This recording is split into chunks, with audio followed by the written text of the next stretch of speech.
right, Aaron. How was your week, man? I had a good week, a really good week. It's post-holiday bustle right now, right? Where they got a lot of people that have been out of work, not out of work, but away from work, enjoying time, but they're back. They're back in the office, and I'm starting to get calls and emails, and it's heating up, and that's really good because I like to be working. Things are busy. Yeah, things are busy. Absolutely. So pretty quiet on the Western Front, so to speak, for college compliance issues. There have just been a couple little issues that have popped up. Yeah. We're going to talk about one of them really quickly. Yeah. And then we've got a great interview today. Yeah, absolutely. Yeah, the interview is Justin DeTola with Syracuse University, the Orange. The Orange. Did you know that? I did know that, yeah. I wasn't sure if you did, so I wanted to give it to you just in case. He's a fantastic guy. I worked with him when I was at USC, and he was at Oregon and UCLA, and he'll talk about some of his background, but he's a really good guy, knows a lot of stuff, and so we're really fortunate to have someone like him with, I think, 8 or 9 years of compliance experience and sort of heading up football for Syracuse. So big-time ACC program on the rise, and they've had some good years too, so he'll share some insights with us. He's a well-spoken guy. He's going to do a great job. I can't wait. This one little issue we want to talk about it happened with the UCONN women's team. Yeah. One of the top number 1 ranked UCONN women's. Yeah. They're okay in basketball. They're okay. Right? They're pretty good. Yeah. Gino Auriemma, their head coach. So here's what we know about what happened. So basically what happened was Gino Auriemma had 2 recruits on campus. This happened about a year ago. Yeah. They just got dinged just recently. Pretty minor, not slap on the wrist, no real penalty. But so here's what we know what happened. They had 2 recruits on campus, and Gino was supposed to meet with Kyrie Irving at the same, right after he was supposed to meet with these 2 recruits. Well, Kyrie showed up early. He walked in, and Gino was there with these 2 recruits. And Kyrie walked up, and Gino said, "Hey, come on over." And they spent about an hour together and talked, and then UConn got dinged for that. Yeah. So the question is, now Kyrie didn't play at UConn; he played at Duke, right? Why is that even a violation? Why is that bad? Yeah. So there's a couple of layers to this. When you're dealing with recruits, any coach needs to know, have the antenna go. Sometimes coaches get put in tough spots, and this is probably one of those where you got a celebrity that's sort of coming in at the same moment. You don't want to ignore them. And the recruits probably saw him and were like, "Oh, that's Kyrie Irving, an NBA star, basketball player." It's a tough situation, but probably looking back, Gino probably needed to, if he could go back in time, I'm sure he would want to say, maybe I shouldn't have called him over. And I definitely should have had him meet for a long time and chat. It's one thing if they were walking by the hall, "Hey, Kyrie, oh yeah, there's a couple of recruits," and then you move on. That's probably going to be fine. That's just incidental contact. Here, you could almost argue that it's a recruiting inducement because you're involving celebrities into the recruiting process. Well, what if we changed the celebrity? What if we changed it from Kyrie Irving to Diana Taurasi? Who played at UConn. Yeah, so there's a new rule from a couple of years ago. In the past, that would have been a violation as well. If you had former student athletes, they weren't allowed to meet with recruits. But then they changed the rule that former student athletes for that school can meet with recruits on campus. So not off campus, not at some hotel or something like that, but if they're on campus, part of the reason for that rule, honestly, was so you wouldn't have the Matt Leinerts of the world. I do use USC because I'm familiar with it, or the Matt Leinerts or Carson Palmers, or somebody's on campus, they're walking around, and it's super awkward to have to, we got recruits, stay over there, we're over here. It's just awkward. So it's like, nah, come on over, take a picture, say hello, you're a former athlete. The thing you got to be careful of as a compliance officer, make sure that if there's a celebrity with that athlete, so you got Matt Leinart, but then you have, let's say, some other celebrity that didn't go to USC and is not a former athlete, and they're just there, you couldn't have both over there. You're going to have a problem. So you can't have celebrities that are not former student athletes or boosters, but they really mean athletic boosters, not rich dudes that are, you know what I mean? They're really, what they're trying to get at is former student athletes. That's how I would keep it. Former student athletes on campus can have contact as of a couple of years ago with the new rule. Outside of that, you can't do it. Okay. But these celebrity, they're attractive to athletes. And if you have that contact, it's a violation. It's a recruiting inducement. Because if you think about it, schools like, maybe USC or places like that could then say, great, we're going to hire a bunch of celebrities to come on campus and entertain our recruits, and other schools that can't do that. That's not fair. But if you happen to be an alumni of that school, it's not a big deal. And so that was the violation right there. All right. Pretty straightforward.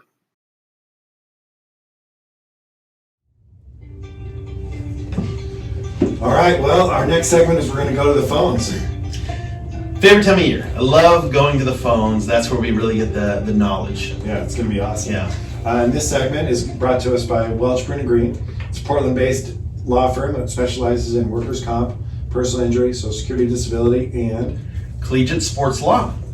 So yeah, that's something we can do. We can basically help out schools, student athletes, coaches with anything a athletic compliance office can do. There are consulting services that we offer either at a flat rate or an hourly rate, and we just tailor it to your needs. Whatever you need, we can help you with. Yeah, you can give us a call at 503-221-0870. You can also email us at collegesportsattorneys@gmail.com. It should be right below, right here. Yeah. And you can also email me at skelly@wbgatty.com or Aaron Price, that's me, and my email is aprice@wbgatty.com.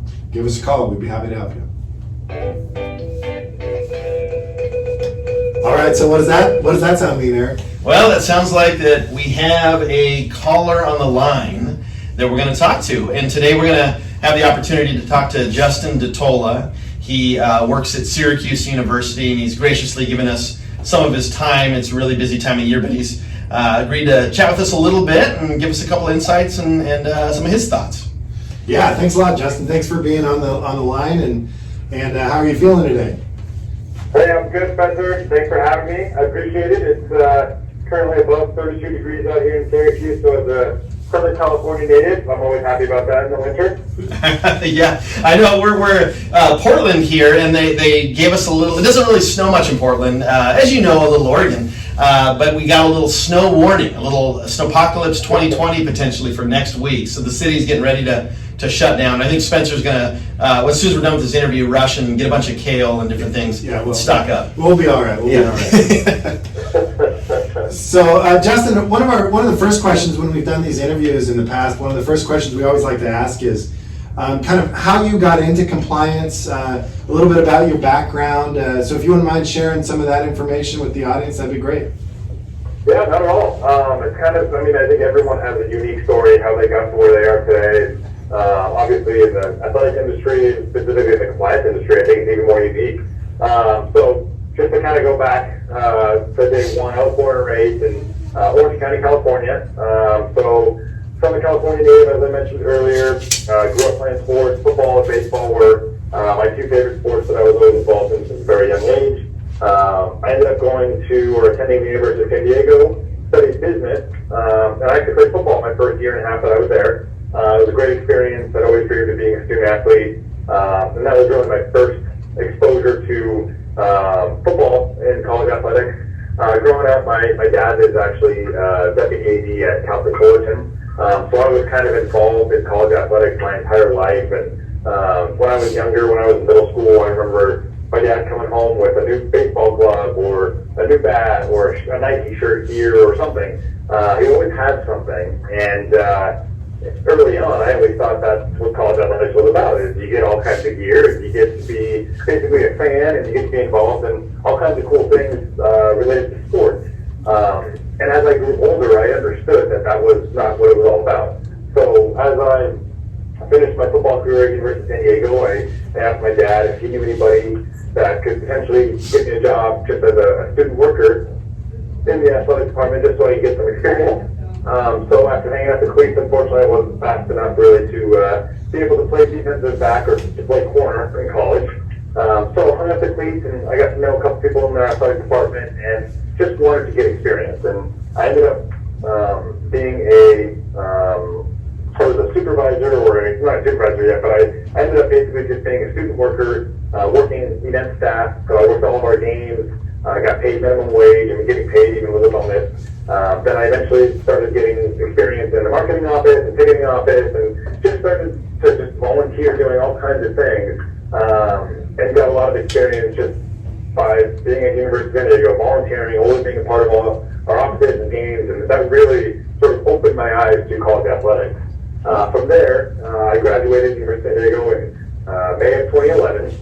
I didn't really know what I wanted to do. I just knew I wanted to work in college athletics. I applied to a marketing job, since my minor was in marketing, at the University of Oregon, who I was a fan of. I mean, I think that was the time when Oregon's football program was really taking off.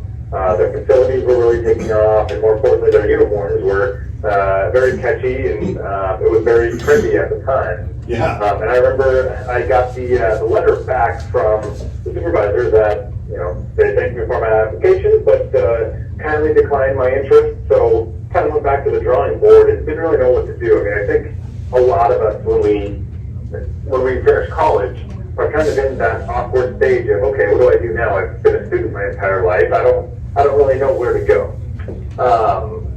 So I moved back home and decided to coach football for the local high school football team in New Orleans, California. So I was a football coach at New Orleans High School. I coached the wide receivers and defensive backs, and was very close to taking additional classes and being certified as a teacher to coach high school football and teach math or history as a career.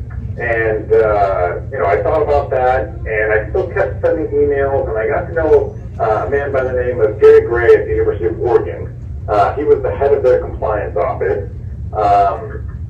And, he was one of those guys who just was always looking for up-and-coming kids who were interested in the business, and I got to know him about 3 or 4 months during the high school football season.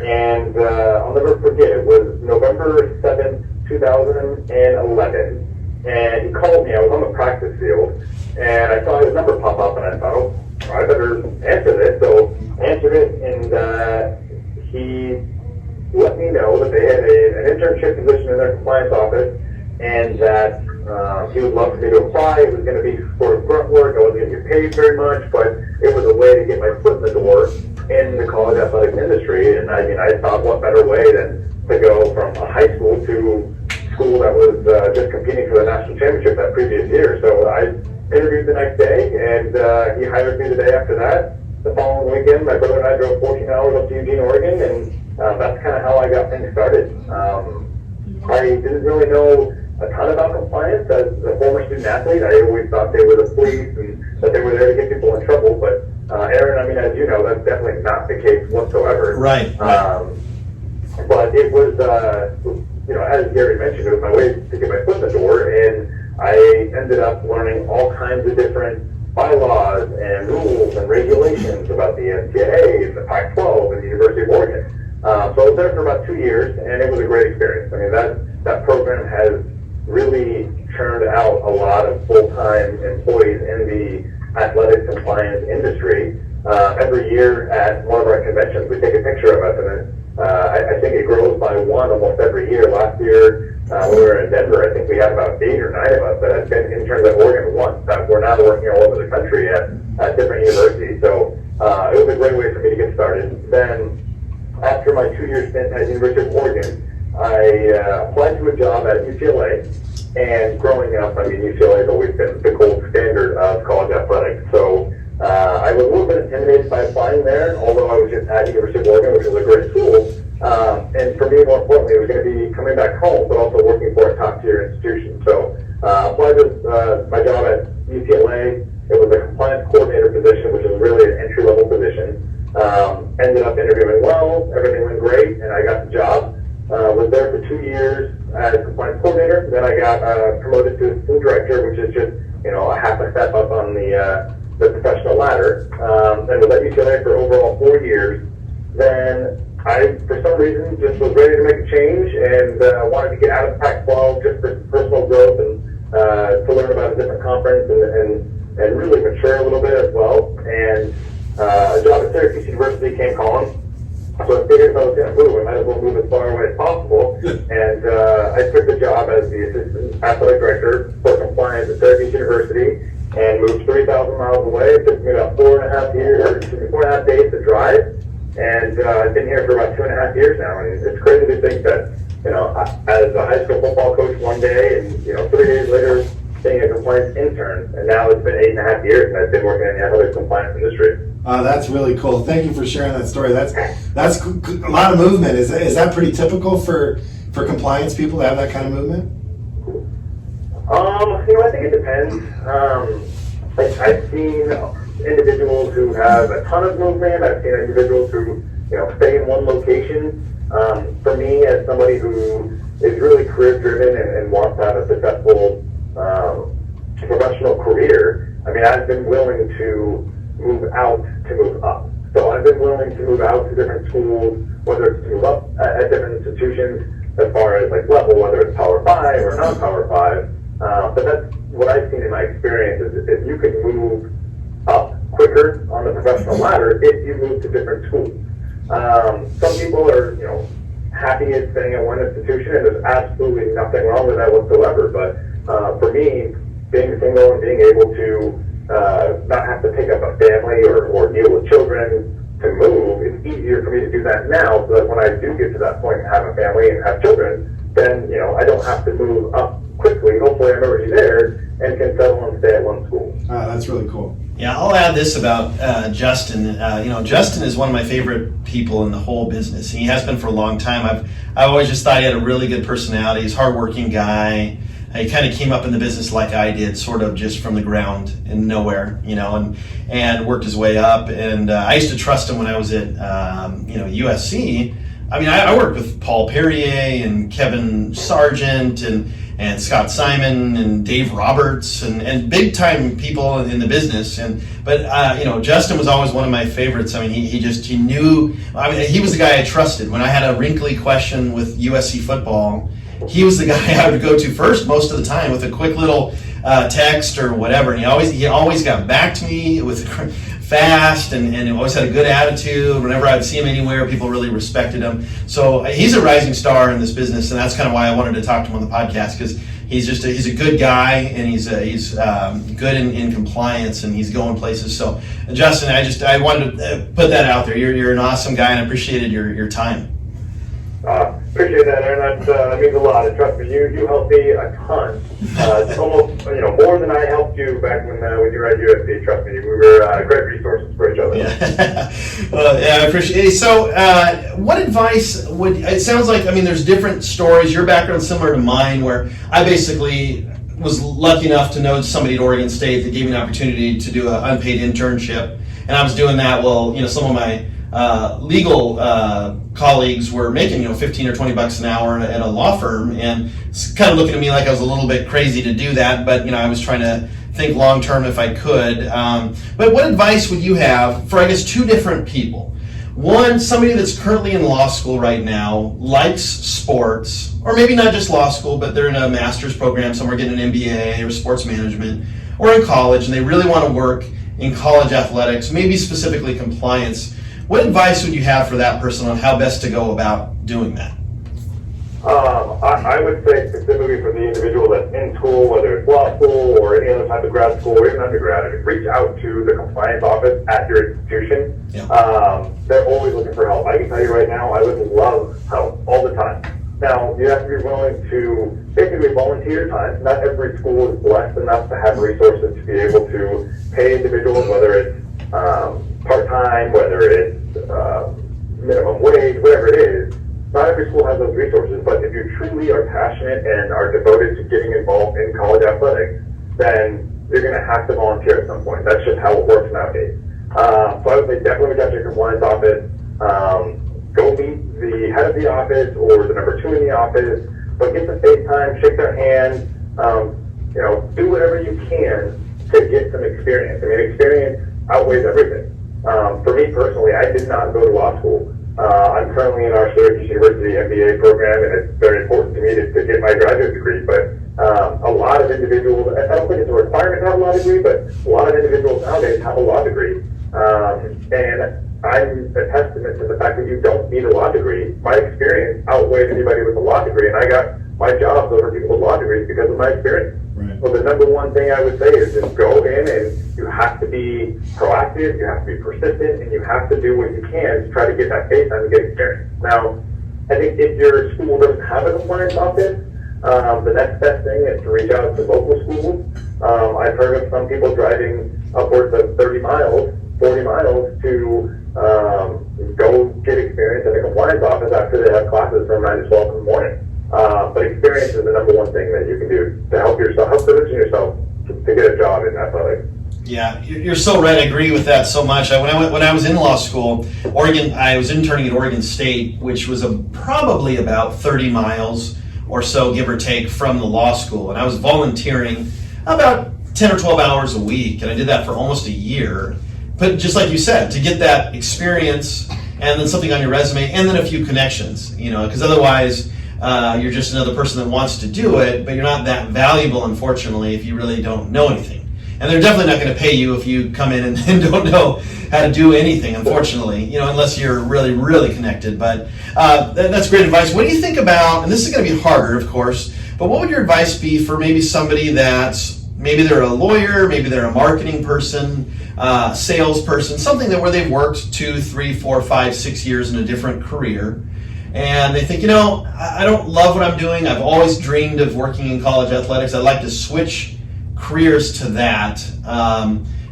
Would it be kind of the same idea, I guess, is that person's going to have to figure out, or do you think there's any way they could parlay some of that experience to land an entry-level job? Obviously, it depends on the school, but any advice for that person? Some of our listeners fall into that category as well.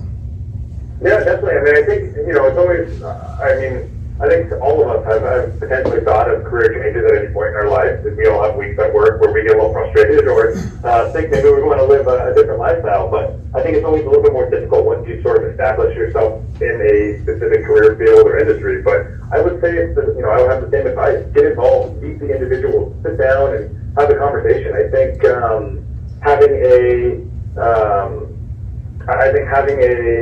a law degree definitely helps. I don't think it's a make or break thing, but if you have a law degree, I think it shows that you can read legislation, you've looked at bylaws or rules and regulations before, so I think it helps. But I still think being able to reach out and volunteer, although it's tough once you started to make money, to have to volunteer and not get paid, that's obviously difficult, but if you're devoted to making a career change, I think it's necessary.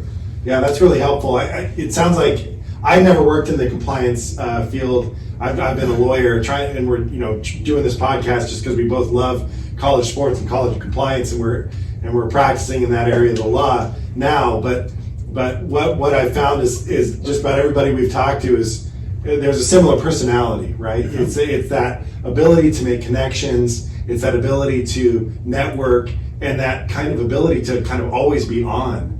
Every compliance person I've met has been either you're always on call, you're always having to answer questions, and that's something that's really unique to the compliance world. Yeah. And so Justin, I know you've been at Syracuse now for a couple of years. Do you have any specific sports that you kind of oversee? What are some of your responsibilities there at Syracuse? So they created my position 2.5 years ago as we were trying to really rejuvenate our football program. And so my main responsibility is to handle everything compliance related with the football program. That's kind of what my niche is. Obviously playing football as a student athlete and even coaching high school football, even though it's for one season. That's kind of my experience just as an athlete, but also as a coach. And it's really the sport that I'm the most passionate about. And to be honest, I got very fortunate to be able to get involved with that at Oregon and then really take over at UCLA. So my experience is also in that specific sport. So football is my main responsibility. And although we've kind of switched things around the way our office is structured here at Syracuse, as of right now, I handle football, softball, field hockey, and then because we just lost a staff member, I've recently taken over women's soccer and men's soccer. Okay, that's a lot of different sports you're covering, but that's pretty interesting. I would venture to say. Yeah, I'm curious, Justin. How many people do you have in your office? I guess counting interns, volunteers, full-time staff. And then how is it sort of structured? It sounds like it's structured kind of by sport a little bit. Yeah. So to answer the first part, we have 4 full-time staff members right now. We just lost one. So we have been looking for another assistant director, which is our entry-level position here at Syracuse, for about 8 months, 9 months. And then as soon as we got somebody to fill that role, we lost somebody else. So we were only full staff at 5 for about 2 weeks. Okay. Here. So right now we have 4. We have our associate athletic director, Mark Wheeler. He's my boss. Then we have my position, assistant athletic director. Then we have an associate director, and then we have an assistant director. So that's kind of how it's tiered from top to bottom as well.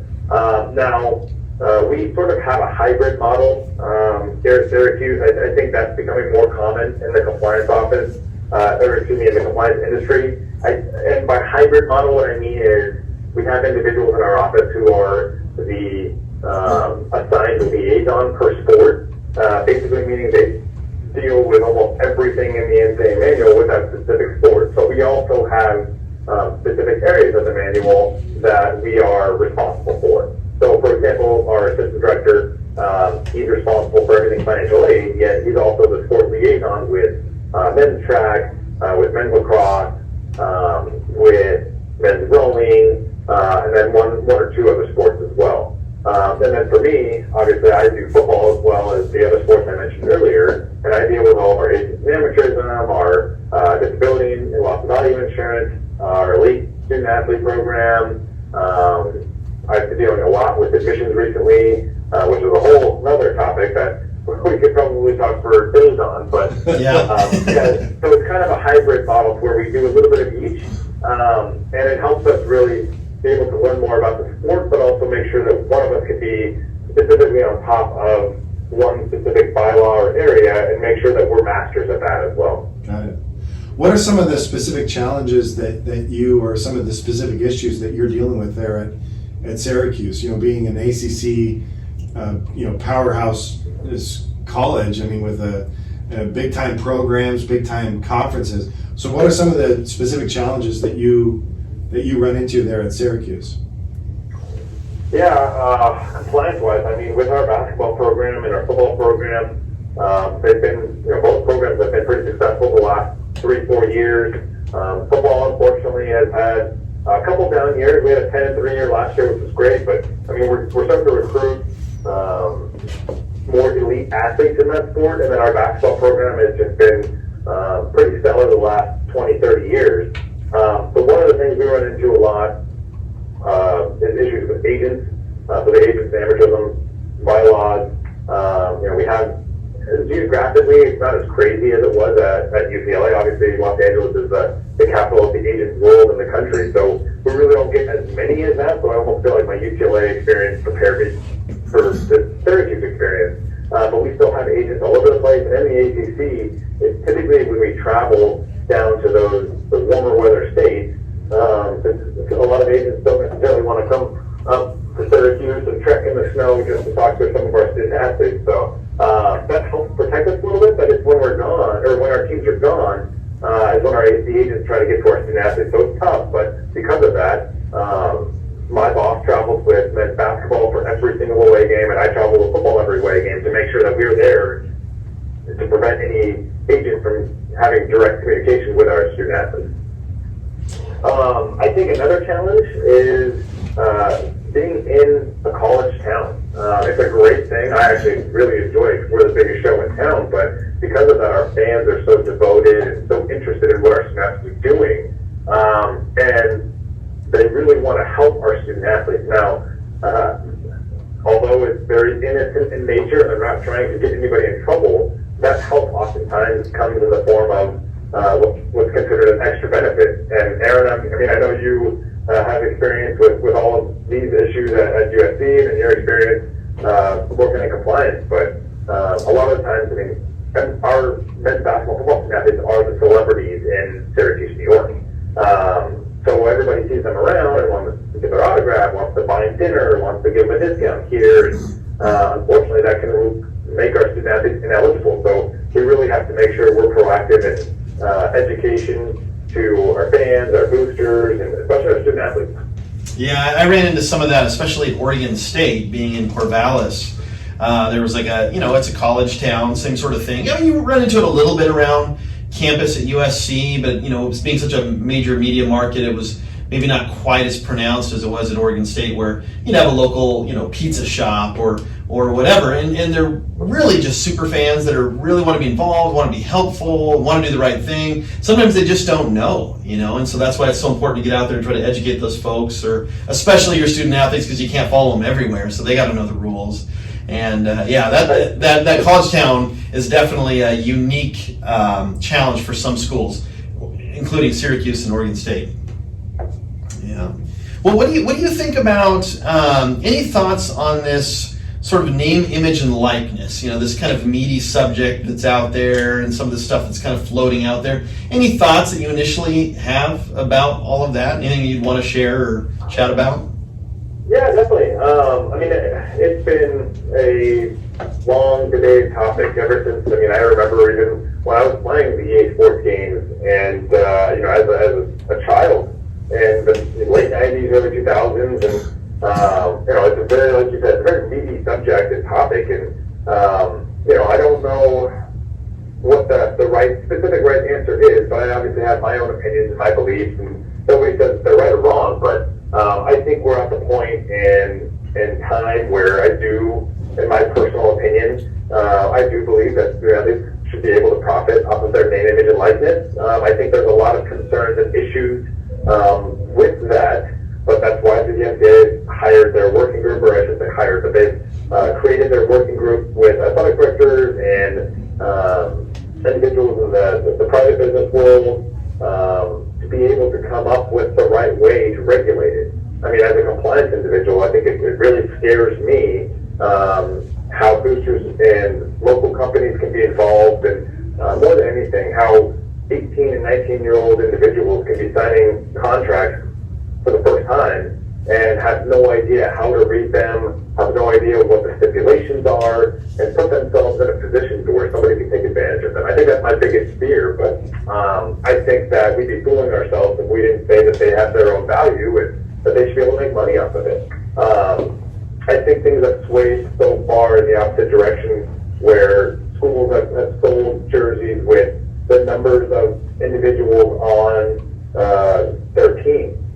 For example, I know that a lot of the times it used to be practice for, or common practice for a school to sell the number 7 jersey on a football jersey. And that also happened to be the number of their starting quarterback. It seemed like they were taking advantage, schools were taking advantage of that system, and it was tough to defend that. I also think my time at UCLA really has kind of given me a different look and insight into this. When I was at UCLA, this is when the O'Bannon lawsuit was going on. Obviously, Ed O'Bannon is a former student athlete at UCLA, so we were heavily involved with that. And I read a lot of the court documents. I read a lot of the trial documents, and in my personal opinion, I do believe that student athletes should be able to get paid off of their own image or likeness, but I don't believe that institutions should be the ones giving that payment. I value education. I think education is extremely valuable. Now, everybody has a different value for what education means to them, but if people outside of athletics only knew how much student athletes were receiving in addition to their scholarship and in addition to facilities and resources, they would think that they're getting a pretty good deal. I think it's pretty easy right now in the social media world that we live in for people to criticize the NCAA system, to criticize the amateurism model. But I would be very interested to see something like an Olympic model. I don't know what your guys' thoughts are, or what individuals have said in previous interviews, but I'd be very interested to see something similar to the Olympic model.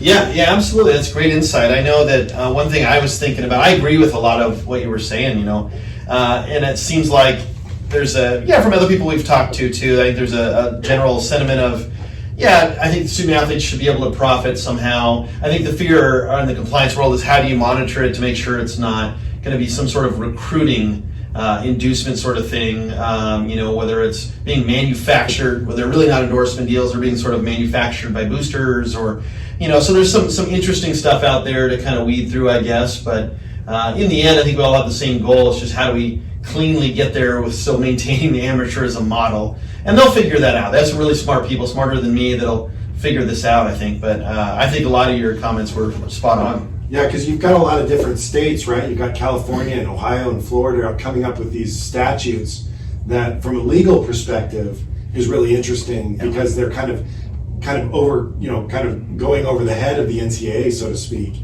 And so, how does the NCAA then handle those statutes? Being a not, the NCAA doesn't have to really comply with the statutes. But that's where Congress gets involved, and that's where I think this is headed. So it'll be interesting to see how it all plays out. Yeah, it's gonna be exciting fodder to kind of talk about and think about, And one other thing, I'm just curious. When I left compliance a couple of years ago and went into private practice for law, the transfer portal was just sort of starting. And so I knew all about it, but I haven't really done the mechanics of it, and how's that going, by the way? I mean, kids entering it and transferring and tampering and things like that. Any thoughts on that? Yeah, it's been interesting. I feel like there was this huge buildup up until October 15th, 2018. That's when it went into effect and it went live, and everybody talked about it being sort of the waiver wire and it being this list of individuals you could call right away. I hate to say that it was all this build-up for nothing, but it's I don't think it lived up to the expectations that I had, or I think maybe the public had. But it is very interesting. I mean, it doesn't really change the process from a compliance standpoint. If a student athlete wants to transfer, they can still transfer. It's just now that we have this transfer portal, instead of getting this hard copied letter, which takes a couple days to get together, and basically talk to the head coach and talk to BAD to see who they want to block. Instead of that, you just basically cut that portion out of it, and all you do is you just put the student athlete's name on the portal, and they can talk to any school they want. Which, to be honest, I really do think that they should be able to talk to any school that they want. You can still block them from being able to play right away if you think that there's an issue or something that should prevent them.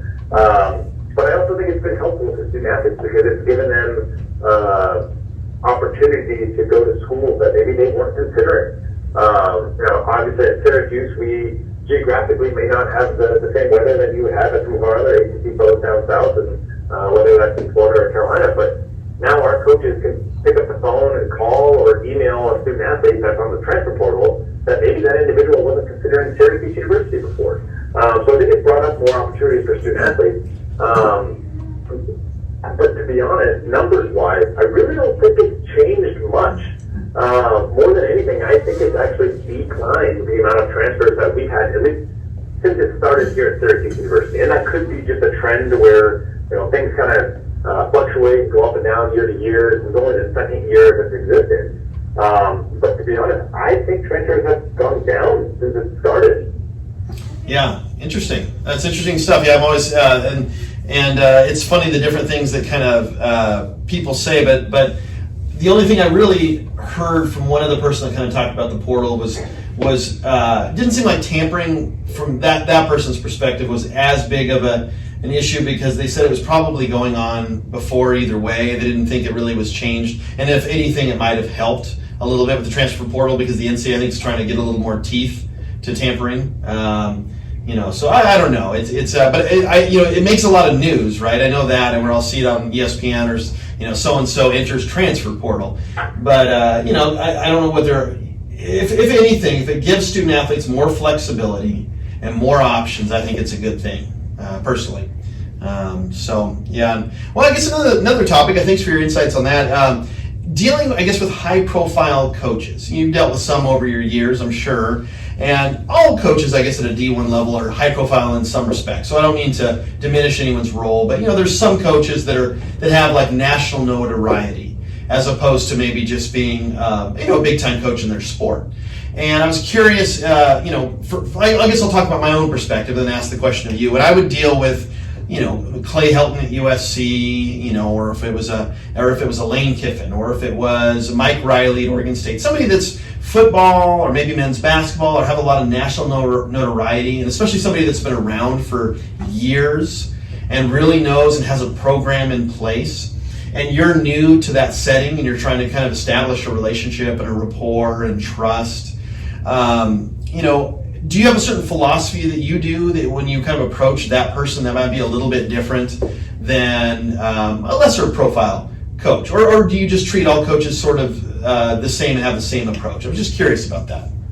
No, it's a good question. I've worked with all kinds of high-profile coaches. When I was at Oregon, even as an intern, I didn't really have a lot of direct interaction with their head coaches, but I would still be in the office, and there were times where I had to go notify the head coach and stuff. So at Oregon, it was Chip Kelly.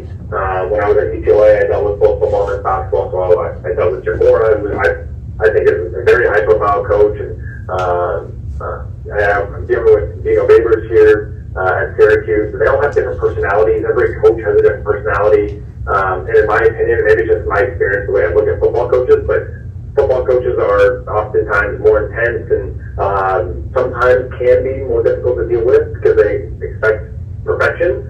But to be honest, I approach every head coach, regardless of sport, regardless of what their experience is or their status is. I try to treat them all the same. Like, they want perfection and they want their answer as soon as possible. And if you treat them with respect and you put them first, to be honest, that means more to them than anything. At the end of the day, they're human, just like all of us, and they make mistakes, we make mistakes, but obviously you're better off with a head coach, football coach in particular, if you don't make mistakes, but if you do, you got to own up to them, and really, you just got to treat them like they're the most important person in the room, because oftentimes they are. I think it's just being yourself. I think it's having respect and really just making sure that you convey the image that you are putting them first and answering them as soon as possible. If coaches believe that you're doing everything you can to help them, then they'll respect you and they'll want you around. If coaches already have a system set up that maybe you disagree with, that can be tough. That's when you really have to rely on the people they trust. A lot of the times, I think if you can impress the people that they trust, they all talk, and if you can impress the people that the head coach trusts, then it won't take long for the head coach to trust you and be able to buy into whatever system that you have. So I guess my advice is to put the head coach first, do everything as soon as possible, but make sure you're correct, and make sure that you gain the trust of the individuals around them, because that will always help you as you try to develop that relationship. Yeah, that was a perfect answer. That's somebody that's been in the business a long time, and that's why you've had a lot of success, because that's the recipe for success right there for sure. Great answer. Well, I guess as we wrap up, Justin, I really appreciate all your time and your thoughts and your insight. And I was just curious, are you hearing of any new proposals or new rules or changes, whether it's for football specific or NCAA or as a whole? Anything you're kind of hearing out there? We're getting ready for the NCAA convention here in January, and then they'll have the legislative council and board of directors sort of make their decisions on the autonomy proposals and then the overall proposals. There's a bunch out there right now. I don't think a ton are earth-shattering. Yeah. I think the one that I'm looking at is changing some of the recruiting calendar restrictions, or basically changing who you can actually have contact with in football. Oh, okay. So they're looking at, and it might only be a concept right now, but they're looking at changing whether you can have contact with juniors during the spring evaluation period. They're also looking at right now for next year changing the men's soccer season actually to make it year long instead of making it a fall championship segment. I thought that one was interesting because I haven't seen that in my time working in college athletics. Changing from one segment to, or excuse me, a fall segment or a spring segment to the entire year. So I think that'd be very interesting. Absolutely. I'm trying to think of others. There's the financial aid bylaws now working on private school. They're looking at how you can combine athletic aid with institutional aid and basically not count it a specific way, which would be very advantageous for us. I think that comes up every 2 years and gets shut down, so we're optimistic this year that can happen. But for the most part, those are really the ones that come up off the top of my head. Man, thanks for that. I appreciate that. Well, great job, Justin. I appreciate all your insights and your time. I know you're super busy and you got some things starting on Monday, so we'll let you get back to that, let you enjoy your weekend a little bit. But thank you so much for taking the time talking to us today, and we'll keep in touch and have a good weekend. Awesome. No, thanks, man. I really appreciate it. Pleasure talking to you guys, Aaron, as always. I mean, I'm grateful for our working relationship that we had. I'm glad we stayed in contact. It's been a pleasure to meet you. If you guys need anything else, please just let me know. Will do. Thanks a lot, Justin. Have a great day. Yeah, take care, man. All right. See ya. All right. Well, that was a fantastic interview. Oh man, and Justin Detola is an amazing dude. I really like that guy. He's well spoken, very smart, hardworking, energetic, well respected in compliance. Really knows his stuff. Knows his stuff. He's got a passion for it. And I think sometimes the people that are most successful in compliance truly they don't treat it like a job, but it's like a passion that they're going to work. And he does that, and I've always liked him at Oregon and UCLA and now Syracuse, and Syracuse football trusts him to run their That's so cool. whole thing. And so he's a good guy, and so I appreciated his time. He had some good insight. I thought his thoughts on the name, the image, the likeness were spot on. Yeah.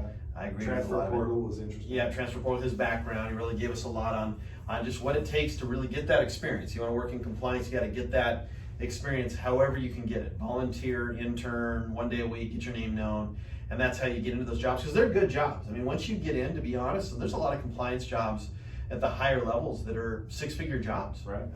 And they're basically university jobs where your hours are kind of set. You don't you have weekends and holidays off, and 401k and benefits, and those are good jobs. Some people stay in them for 20 years, So yeah, that's something you want to do, and you have a legal background, or you got a MBA or sports law or sports management or whatever, that's the way you get in. It's not easy. There's not one right way to do it, but you heard what he said, so it was good. Yeah, we've had a couple of different kind of pathways, right? Yeah. Describe how to get into compliance. Yeah.